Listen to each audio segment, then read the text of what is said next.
Tomato, রসুন, capsicum, পেঁয়াজ, আর কি আছে লঙ্কা, আর এটা হচ্ছে ম্যাগির মশলা, একটুখানি লঙ্কা গুঁড়ো, হ্যাঁ লঙ্কা গুঁড়ো, নুন আর হলুদ, তো যেরকম যে পছন্দ করে ওটা মিশিয়ে নিয়েছি, আর তেল। সাধারণ নর্মাল ম্যাগিকে একটু অন্যরকম করে খেতে চাইলে এইভাবে খেতে পারো। তো মশলাগুলো তো আমি তোমাদের দেখিয়েই দিলাম, যদিও এটা আমার মেয়ের রেসিপি। এই যে সিম্পল ম্যাগি মশলা। ওদিকে ফ্রাইং প্যানে একটু তেল দিয়ে দিয়েছি, আর তার মধ্যে দেব প্রথমে পেঁয়াজ, আর তারপরে তার সঙ্গে মেশাবো কাঁচা লঙ্কা, মানে কাঁচা লঙ্কা চিড়ে আর কি, ছোটো ছোটো করে টুকরো করে দিতে পারো, চিড়ে দিতে পারো। তো আর এই রান্নাটা সাদা তেলেও করা যায়, কোনো অসুবিধে নেই। তো প্রথমে এই দুটোকে ভালো করে ফ্রাই করে নিচ্ছি, পেঁয়াজটা আর কাঁচা লঙ্কাটা।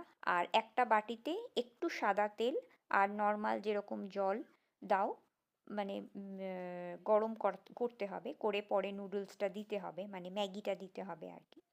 তেলটা দেওয়ার একটাই কারণ, ম্যাগিটা যেহেতু একটু স্টিকি প্রকৃতির হয়, সেহেতু ওই চটচটে ব্যাপারটা হয় না। আর এর মধ্যে সামান্য একটু নুন ফেলে দিতে হবে এই জল আর তেলটার মধ্যে। আবার এদিকে যেটা দিতে হবে সেটা হচ্ছে ক্যাপসিকাম আর টমেটো, মানে যেটা কেটে রাখা হয়েছিল আর কি।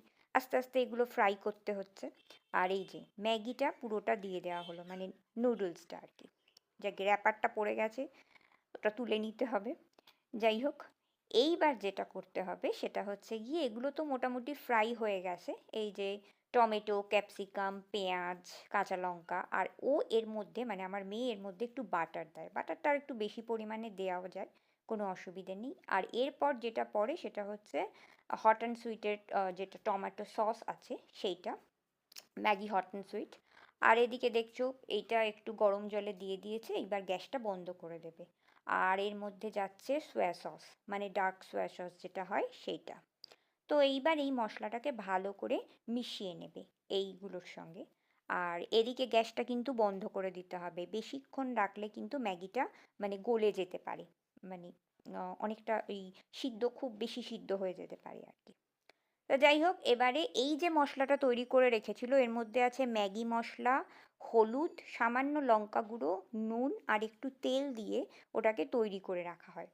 আর তারপরে এই মশলাটার মধ্যে মিশিয়ে দেওয়া হয়, আর যেটুকু বাটিতে লেগেছিল সেটা ওই ম্যাগির যে জলটা আছে সেটা দিয়েই কিন্তু নাড়াচাড়া করে নেবে। তো এর মধ্যে যেহেতু নুন আছে সেহেতু আর আলাদা করে নুন দেবার দরকার পড়ে না, মানে এই মশলাটার সঙ্গেই একটু নুন মিশিয়ে নেয় আর কি, সেটাই। আর যাই হোক, এবার এই ফ্রাইং প্যানের মধ্যে এই মশলাটাকে একটু আলাদা করে সরিয়ে রেখে আর একটু সর্ষের তেল দেওয়া হচ্ছে। সেটা হচ্ছে এর মধ্যে দেওয়া হবে এবার একটা ডিম। ডিমটাকে ফাটিয়ে এর মধ্যেই দিয়ে দেবে, মানে একটা পটের মধ্যেই রান্না হয়ে যায়। আর খুন্তির পরিবর্তে তোমরা এই চপস্টিক্স ব্যবহার করতে পারো, খুব তাড়াতাড়ি হয়ে যায়, মানে মাজতে হয় কম বাসন আর কি। যাকগে, এরপর এই এগটাকে, মানে ডিমটাকে ভালো করে ভুর্জির আকারে করে নিতে হবে, কিছুই না, ভালো করে ভাজা ভাজা করে নেবে আর এই মশলাটার সঙ্গে একবারে মিশিয়ে দেবে। এবার আর কোনোই কাজ নেই, খানিকক্ষণ মেশাবে, ডিমটাকে ভালো করে আরেকটু ভাজা ভাজা হয়ে যাবে, সমস্ত মশলার সঙ্গে মিশে যাবে। এরপর যে সেদ্ধ করা ম্যাগিটা সেটাকে এবার এর মধ্যে ছেড়ে দেবে, জলটা ঝরিয়ে।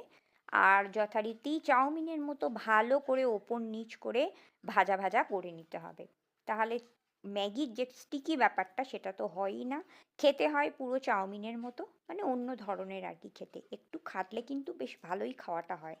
যারা আমার মতো ম্যাগি পছন্দ করো না তারা এইভাবে খেতে পারো, আর ওপর দিয়ে একটু ধনেপাতা ছড়িয়ে দেওয়াই যায়। ধনেপাতা ছড়িয়ে, যেহেতু সিজনাল, অবশ্যই দিতে পারো, না থাকলেও কোনো অসুবিধে নেই। আর কয়েক দানা কাঁচা লঙ্কাও দিতে পারো যারা একটু ঝাল পছন্দ করো। যাকে, তো এই হচ্ছে গিয়ে আজকের রেসিপি ম্যাগি, মানে অনবদ্য অভিনব ম্যাগি। খেতে দারুণ হয়, ফাটাফাটি হয়, গেস্ট এলেও কিন্তু বাড়িতে করে দিতে পারো।